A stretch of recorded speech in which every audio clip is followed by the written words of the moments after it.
Now, exactly on time, it's 4 p.m. And I think that everybody's already well prepared about the Teams use. So I think we can give the desk to Katerina Vichova, that is already present and ready to go. I ask to present yourself, I mean, where you work and in which kind of activity. I can introduce the title of your presentation, that is Risk Management in the Healthcare Facilities. Case study, the number is ITREM 96. To you, Katerina. Thank you. Yes, thank you. And do you have not my presentation with video? Right. You can share the screen and start. I must start the presentation. Yes, you can start. Oh, I can. I start the movie. Morning, ladies and gentlemen. Let me introduce myself. My name is Katerina. Can you hear? Yes, a little bit low, if you can. I'm a professor assistant at Thomas Bach University in Zlín, Faculty of Logistics and Crisis Management. Today, I have prepared a presentation about the risk management in the healthcare facilities, one selected case study. If you have some questions, please let me at the end of my presentation. My presentation is divided into several parts. Firstly, I would like to start with introduction. Secondly, I will talk about disasters in the world. Next, I'm going to talk about healthcare preparedness, about one selected study, how I said. And at the end, I have a conclusion about this problematic. So let's start with introduction. The world is changing and is threatened by a series of disasters which are different in character and type. Disasters cannot be influenced, and the aim is only to minimize the consequences. These disasters lead to a worsening of lives, health, property, the environment, and economic impacts. Society is traditionally dependent on a wide range of infrastructures. Infrastructures are also at risk. Climate change could be responsible for increasing disasters. Climate change is expected to increase the average summer temperatures. Among the disasters where the incidence has increased, windstorms, snowstorms, such as hurricanes, typhoons worldwide. It has changed not only in the number of occurrences, but also in terms of other seasons, strength, and other characteristics. With this change, increased power outages may occur due to increased number of high electricity demand, days, summer, and storm-related damage. Windstorms are among the meteorological extremes that severely impact human society. The spectrum of wind damage is vast, and these situations would have a cascade impact on the infrastructures. It could threaten critical infrastructures, healthcare, economics, energy, and other sectors. This research is focused on the cascading effect on healthcare facilities. Electricity independence with an impact on the secondary sector is high.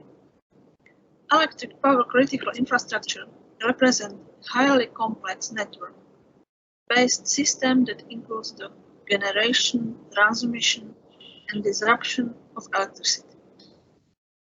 A guarantee of energy supply is required to ensure continuity of healthcare procedures. There is a need to point to the sustainability of the cities, which could reduce disaster damage to critical infrastructure and disruption of basic service such as the supply of energy.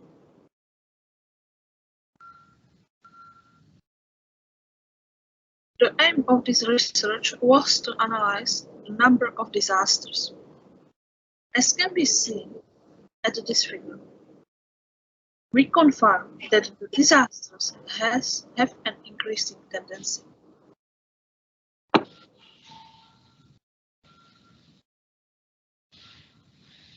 The second part of the results is to present the evaluation of the healthcare facilities preparedness. There was evaluated 29 healthcare facilities in the Czech Republic. As can be seen, there are considerable differences in the preparedness of the individual healthcare facilities. The lowest rating in the preparedness takes the healthcare facilities there. They are prepared for a power outage only 41%. On the other hand, some other healthcare facilities, such as there and there, are prepared for 100%. If we take an average of the preparedness of the evaluated healthcare facilities, we will get 83% preparedness in the Czech Republic based on the above method. So let's start to the conclusion.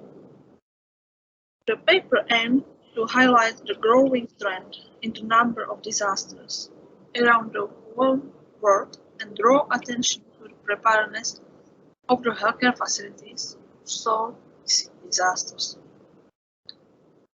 As the limitation of this research could be gained a small evaluation sample, only 40% from all healthcare facilities in the Czech Republic. Based on this small sample, the evaluation could be distorted. The paper was divided into a few parts. Firstly, we was talking about the literature review, pointed out the growing trend of disasters in the whole world, and based on this problem, we could point out the cascading effect of these situations. Disasters could cause the situations such as power outage. Power outage is one of the critical elements in healthcare facilities. The patients are dependent on the electricity supply. Based on the performed analysis, we take the evaluation of the healthcare facilities in the Czech Republic. The average preparedness of the healthcare facilities is 83%. The aim of this paper and presentation was to appeal to healthcare facilities to address the situation and increase the preparedness of these facilities. One of the problems in this situation is also proper management of crisis communication. This research was supported by the Thomas Bach University in Lean project ERWO, Risk Management of Healthcare Facilities. And thank you for your attention.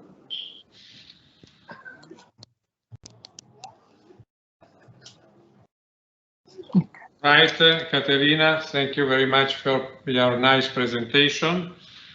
Thank you. And, I open the discussion. if there is any questions to Katerina from the audience.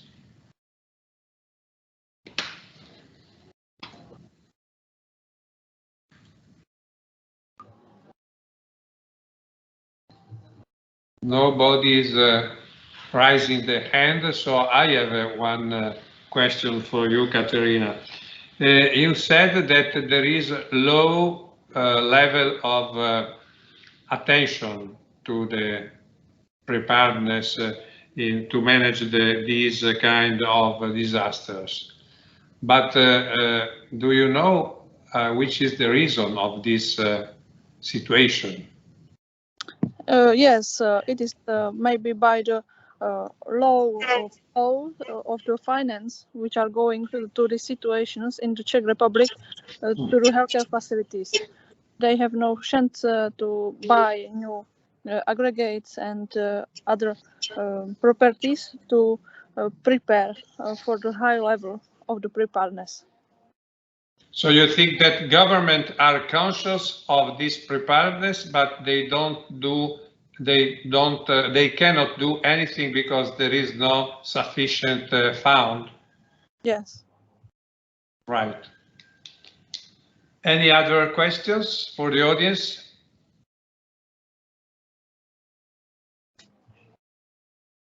So, Katerina, thank you very much. And we go on with the next presentation. Thank you, Katerina. Thank you. And the second is Anastasia Angelopoulou. If you can put on your camera, fine. Anastasia, are you able to start your presentation, or you prefer that our aide do that for you? Both will work. I can. Right, you can try. Yeah, I can try. To share the screen, you know. Sonipria Paul, the co-author, is also here. She is the one who is presenting. So let me. I present your the title: Discrete Event Simulation of a Drive-Through COVID-19 Mass Vaccination Model, Senior Population Prioritization Strategies. The number is 97.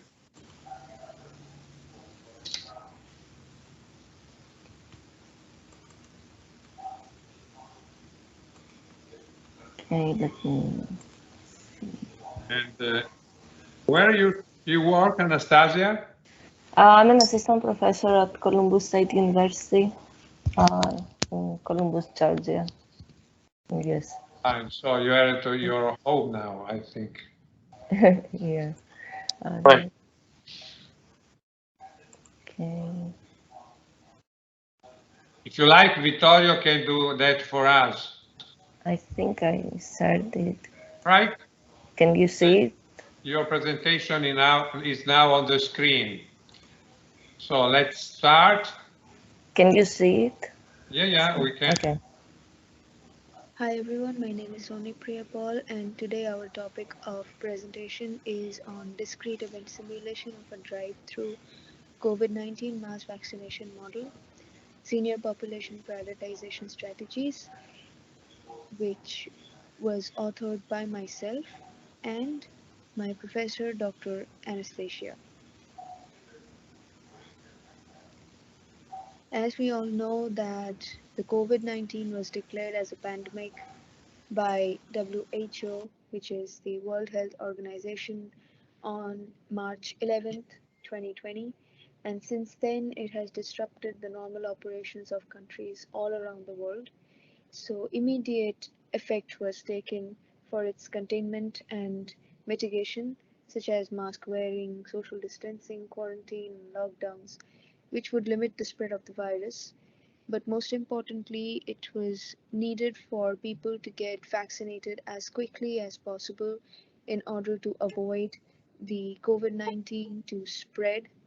And as it has been found through previous studies that drive-through vaccination strategies have been proven to be effective even during the H1N1 outbreak, which was basically the season flu. So the effectiveness of this drive-through vaccination centers for COVID-19 vaccination is going to be tested against a set of data obtained from discrete event simulation model of this drive-through clinic, which we would be implementing. So the aim of our research is to specifically prioritize the senior citizens in queues over others, since the senior population was more open to getting affected by the virus than the ones who were below the age of 60 or 65.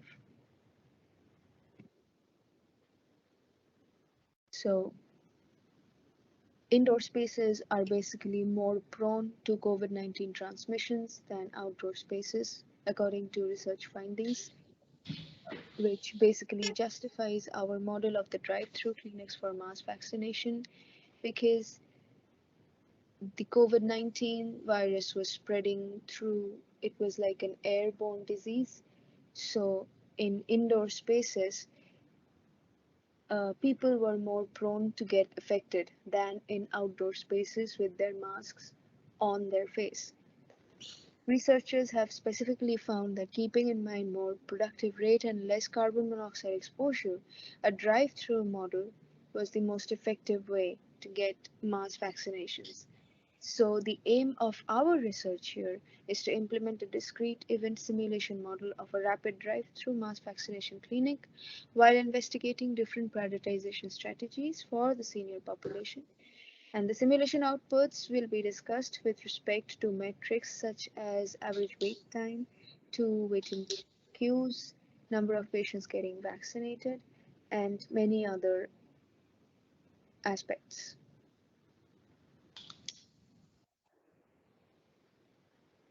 So the design was that the simulation model would be implemented using the DES method, which is the discrete event simulation method. The patients move to the consent counters where they are handed out a consent form, which they are asked to fill in. And according to their consent, if it is a yes, they are moved ahead in the system to proceed to the vaccination counters.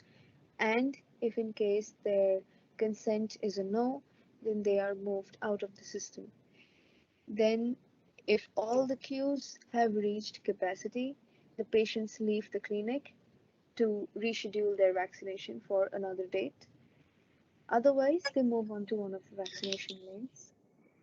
The patients that are directed to the vaccination lanes choose the lane with the lowest number of cars in the queue. Again, in addition, we prioritize the senior citizens, which are basically the patients that are older than 65 years, are directed to a priority lane dedicated to the senior population and eventually get vaccinated, and then they exit the system. So the discrete event simulation model setup takes the input data for the arrival frequencies, rates, consent handout, and sign-in times, and vaccination processing times are adopted from past and recent studies on H1N1 and COVID-19 drive-through vaccination clinic simulations. Statista Research Department study and census data in the United States determines the percentage of senior population category of people. So the patients are generated based on an arrival schedule per 12 hours. Arrivals are assumed independent of one another, and patients are served in the order of arrival in the queue. Capacity for all queues is 25 cars, and once that is reached, the patients are required to reschedule and exit the system without getting vaccinated. Separate senior vaccination lanes and different scenarios are also considered to prioritize the senior population, about which we're going to discuss further. The duration of our setup is set to 12 hours per day for a span of a week, and number of replications has been set to 20. few other things to mention here is that the vaccination process takes place with service time gamma 2.4, 70.5 seconds, and the consent service times for handout and fill-in are modeled using the gamma distribution with parameters alpha beta as 4.7, 2.3, and 4.3, 2.8 seconds respectively. This is our model where we can clearly see that when the patients arrive, they are handed out the consent. Then, depending on their consent, if it's a yes, they go into the queues, and whichever queue seems empty or whichever has the least number of least number of cars waiting in the queue, they are then sent according to that uh, regular vaccination process lane. And if the consent is a no, they are asked to leave the clinic without the vaccination. And if in case the queues are full, they are again asked to leave the clinic, and this time they would be asked to reschedule for another date to get vaccinated. So whichever shortest queue they can get into, they would be directed to either one of the lanes, which is lane 1 or lane 2, depending on the number of cars waiting in the queue. And for senior vaccination process, we have a completely different queue where nobody below the age of 65 can enter this queue. And then here, after they get vaccinated, they leave the clinic after the vaccination. For our results and discussion, we have considered 3 scenarios. First scenario being 2 medical staff serve only the regular vaccination lane and a third medical resource to serve the senior population, where in this scenario, one of the 3 available doctors and nurses is assigned to the senior lane and only serve the senior population in this lane. The second scenario is 1 medical resource serves the senior population but can serve the regular vaccination lane along with the 2 other medical staff if the senior lane is empty.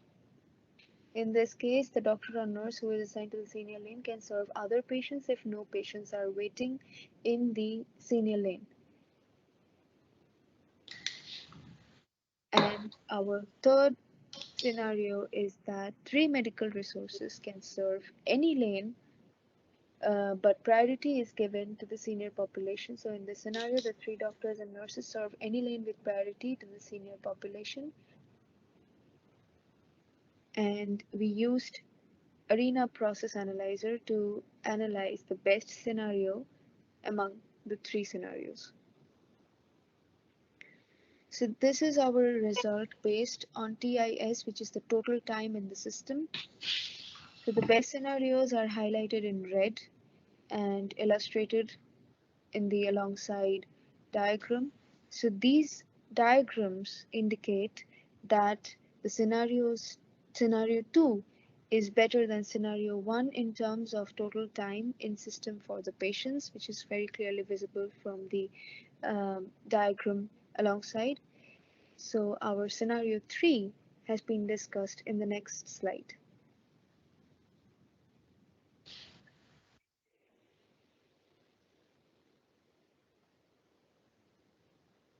This is the result based on terms of waiting time, which indicates that our scenario 3 yields the best results when it comes to average waiting time in each lane.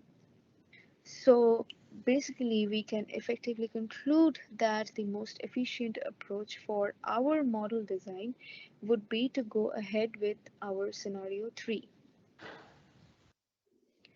So our conclusions as we draw from our model design is that our system specifically targets to get the senior population, which is over 65 years of age, vaccinated on a priority by investigating different medical staff allocation scenarios.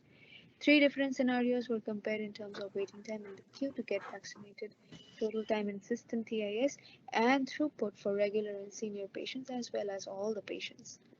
The scenario that allocates 3 medical resources to serve any lane but gives priority to the senior population was proved to be the most effective one, which was our last scenario, scenario 3.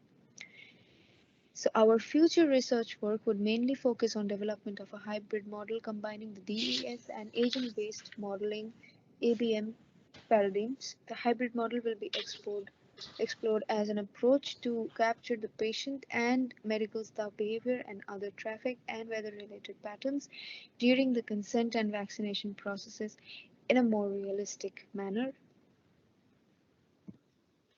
Thank you for all your attention, and the podium is open for questions. Yes, thank you very much, Anastasia. Very nice and interesting presentation. Any questions for the audience? Discussion is open. Please, Constantine. Hello. So I may have missed it. So I was wondering, how did you validate your model? Did you use a case study with some historical data? So we used data from past research, from past studies. We validated and then expanded it to the senior population. So that's how we validated the study based on past published data. Thank you.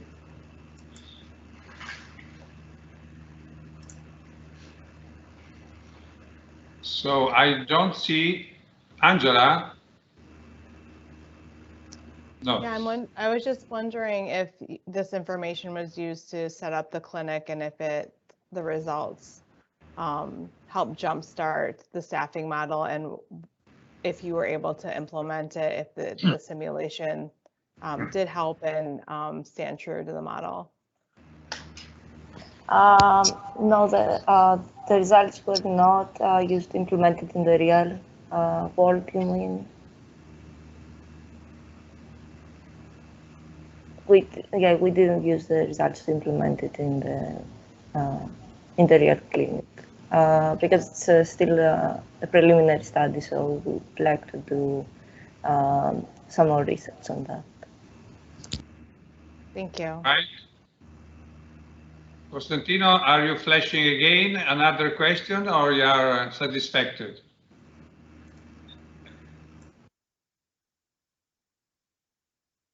Microphone. Your microphone is muted. Oh, I'm fully satisfied. No more questions from my side. Thank you. So I have one question for Anastasia. Did you put in practice your model somewhere? No, not yet. We want to explore having the patients and the people as agents. Is ending, so maybe it's late. Yeah. Yeah. And second question is, if I well understood, the vaccination is performed inside in the car. Is correct? Yes. Yes. And even if the vaccinated people who is the driver of the car. Fine. Yes. Yes. So we have created distribution for groups. Yes. So every car will have a random number between 1 and 5. Right. And I did not understand if there was any kind of booking policy before. Yes. People, I mean. So they would schedule, but if they exceeded the number of vaccinations that they could perform, they would reschedule. Yeah, because I saw that there is, if there are too many people, you have to leave the queue and to ask for another day. Is correct? Mm-hmm. Yes, correct. Thank you. So, Costantino, please. Have you also considered the drivers to go to a parking spot area for like a period of time before they exit the system? Because I know sometimes they have them wait for half an hour to make sure that that everybody is fine before they start driving. Maybe if the driver is sick, is not able to drive again. Right. Yeah, no, we consider that they leave the system, so you can assume that, yes. Right. Thank you, Anastasia. Thank you. I don't see any other hands leaving. arising. So we can carry on to the very pleasure to introduce, I saw before, Edward Williams. Good morning from the United States. Fine. Good afternoon in Italy, and many thanks for moving the presentation. It's not a problem. I am just back from the doctor's office. Yes, I know. It's not a problem. Did you receive the audio visual I uploaded? Right. So the title is Using Discrete Event Simulation to Address COVID-19 Health and Strategy and Safety Guidelines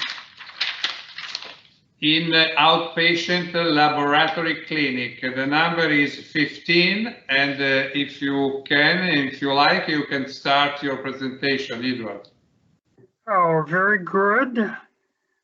Do you want to play the recording or shall I do it now? It's up to you. If you can, if you are able to start, you can do yourself.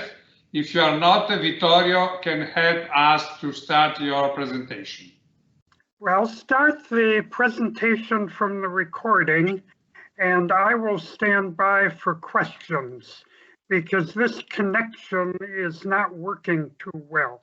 Right. So, Vittorio, we need your help again.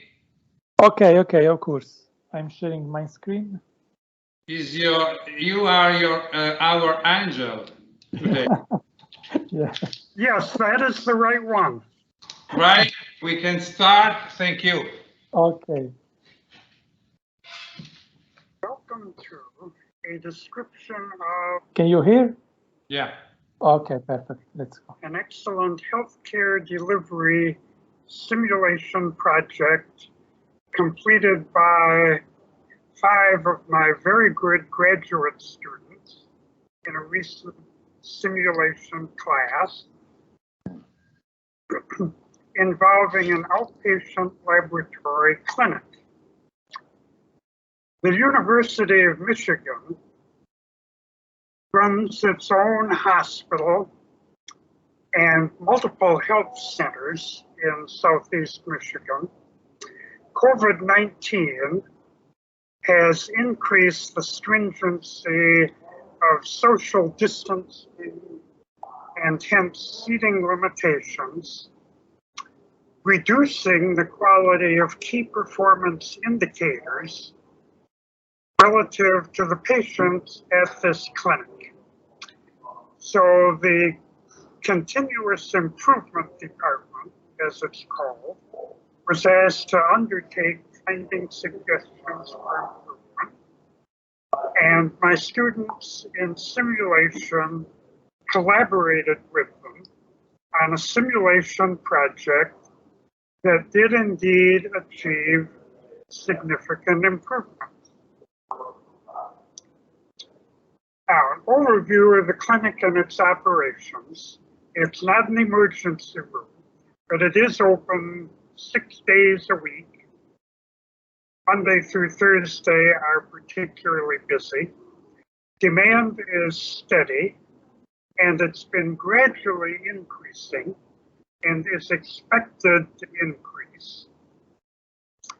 In keeping with the general advice to keep simulation studies, particularly the first one in a particular place, small, we studied the blood draw operation. We wanted to reduce the number of patients in the area at any one time and reduce the key queuing metrics, average and maximum queuing time. And the number of technician resources is variable according to a daily schedule, and it also is correlated with staffing at sister facilities. Now here's a quick flow diagram of the blood draw area, different paths for adults and children, and the basic steps are these. Arrival, check-in, wait for a technician to come escort you when a chair is available. Children 5 years or younger get special treatment. And the non-pediatric, that is other than children, are divided into 3 categories, as shown here. Now, input data and analysis. As one might expect, the arrivals were a Poisson process, but with varying arrival rates. We ran the simulations. It's a terminating system, 12.5 hours, corresponding to a Monday through Thursday, and everyone was always finished and out half an hour after closing time. And we had as data the arrival mix, and we used StatFit, a well-respected software, to model walking speeds, service times, both at the check-in desk and at the blood draw actual service, the actual business of this subsection of the clinic.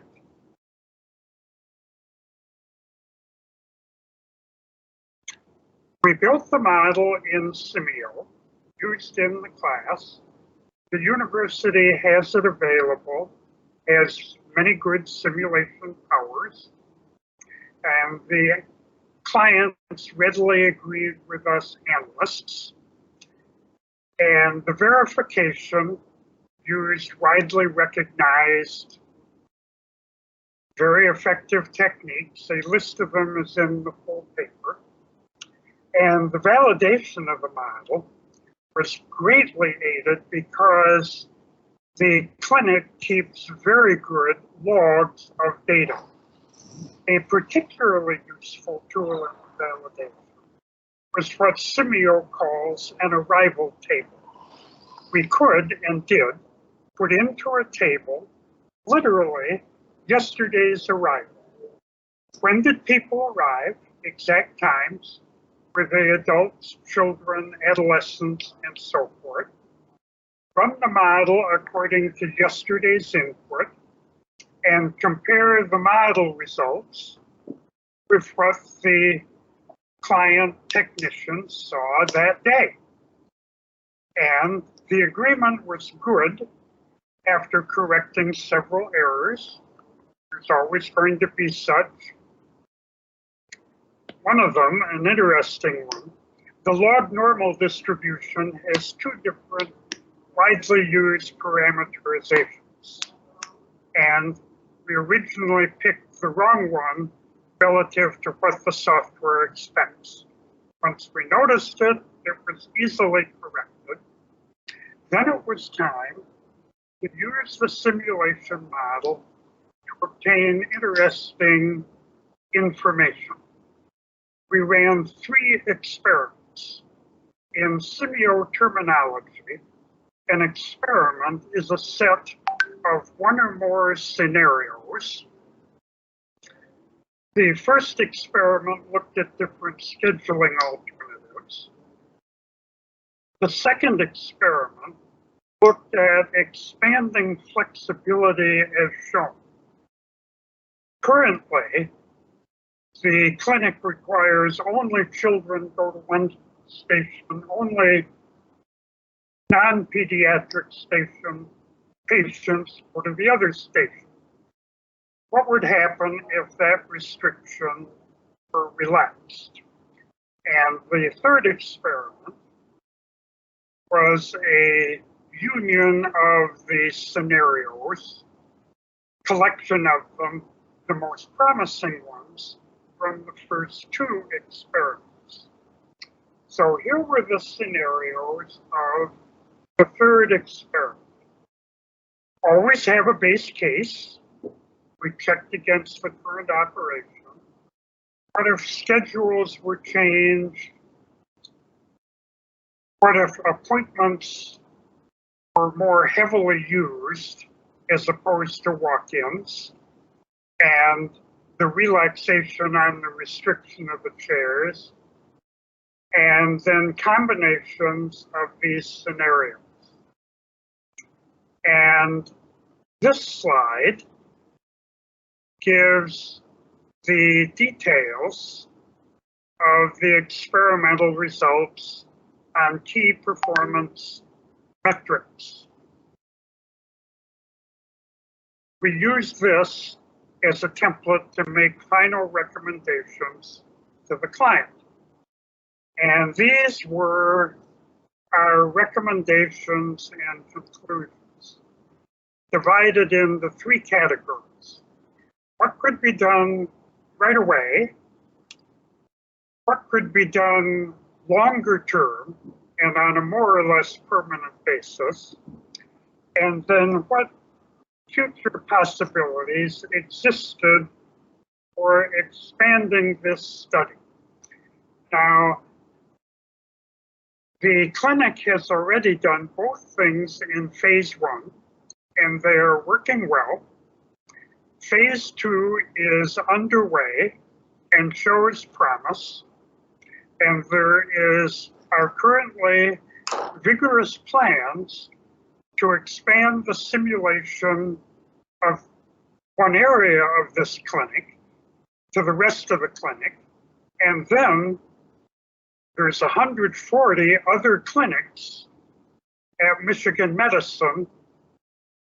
The clients are eager to expand it to those clinics. So questions are warmly welcome. Thank you for your attention. And thank you, Vittorio, for running the audio visual. You're welcome. Perfect. So thank you very much. Also, this presentation is very interesting and quite nice one. Is there any questions for the audience? Hello, Edward.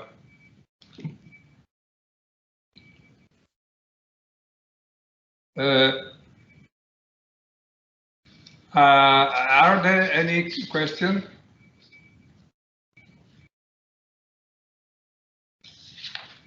If there is no, I have one for you. That is, did you put in practice, I mean, in your clinic, this kind of simulation, the results? Yes, the clinic, as I mentioned, it's already used a couple of the recommendations that could be implemented immediately.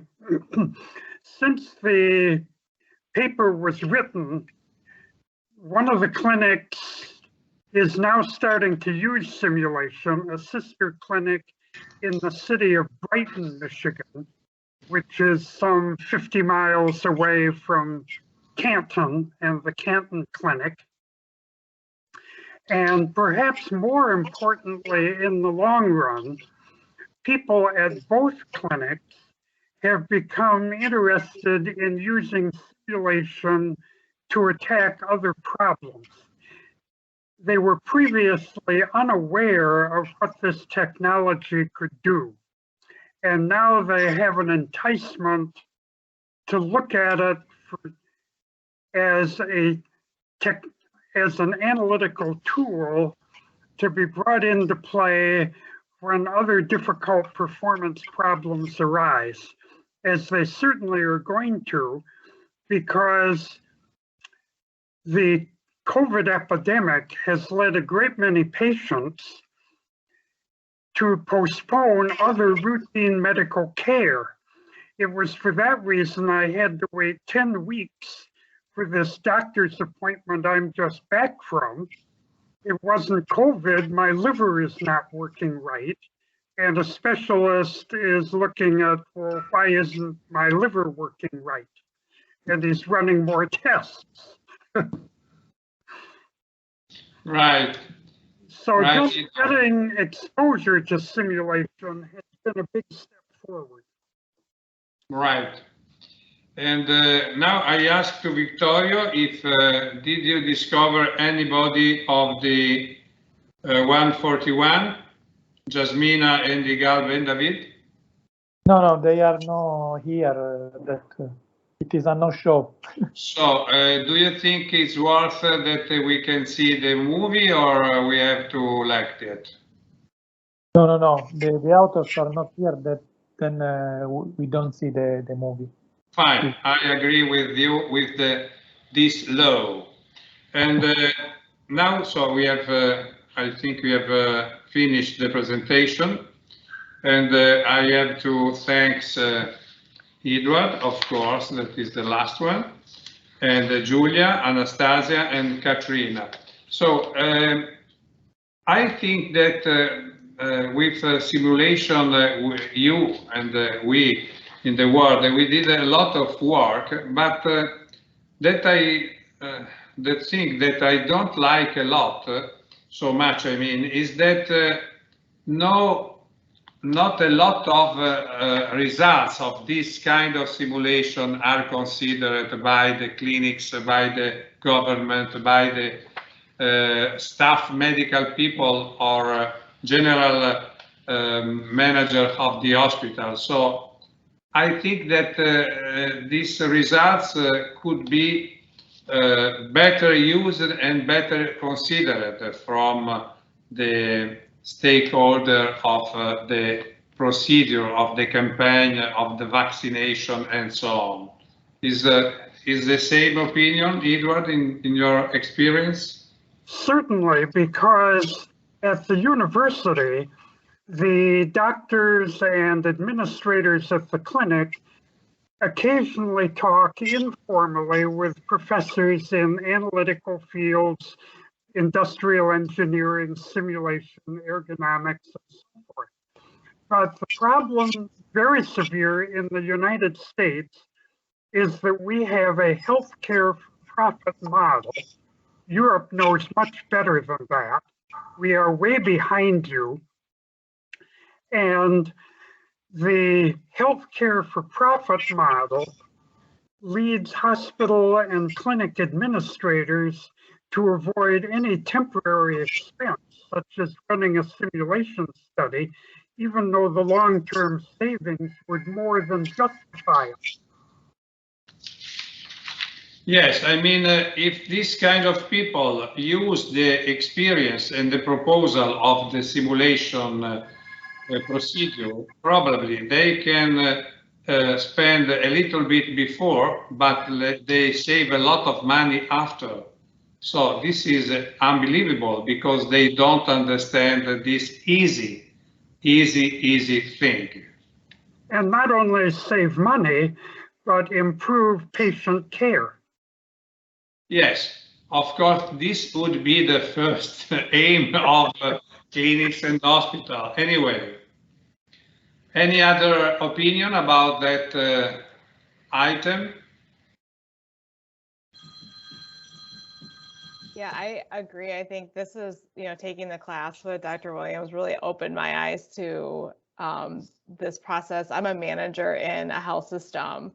So again, when I'm presenting it to our directors, the first response is, well, if there's garbage in the system, there's garbage out, which is like the first resistance. And I said, but you have to understand, we have electronic health record data that is real time now, that is so accessible to really help make these models. And, there's a lot of talk with lean management, process improvement in the US.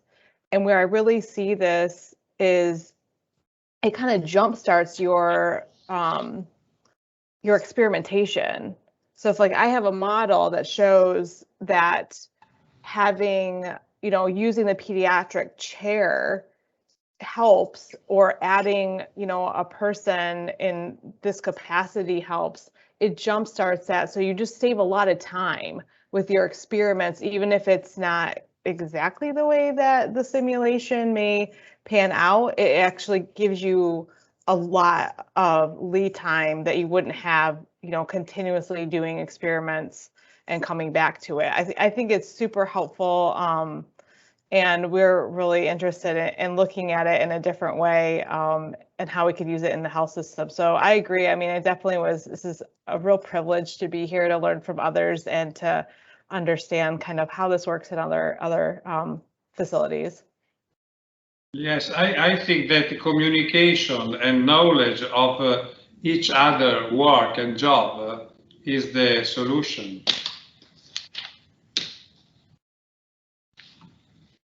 So if all the audience, the presenter, the relation presenter, and the other people are satisfied, I think that we can consider ended our session.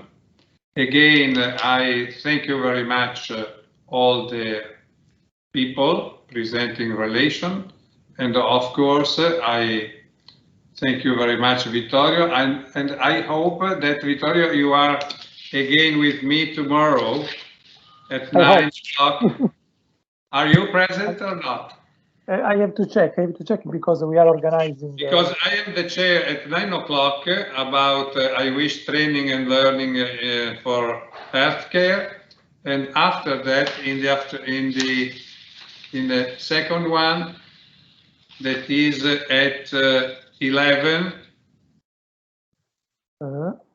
If you see the program, you can find where I am the chair. So if you are present tomorrow, I feel comfortable. I'm checking. Tomorrow at 9 o'clock, you say? 9 o'clock the first, yes. Training and learning in and for healthcare. Unfortunately, there is another person.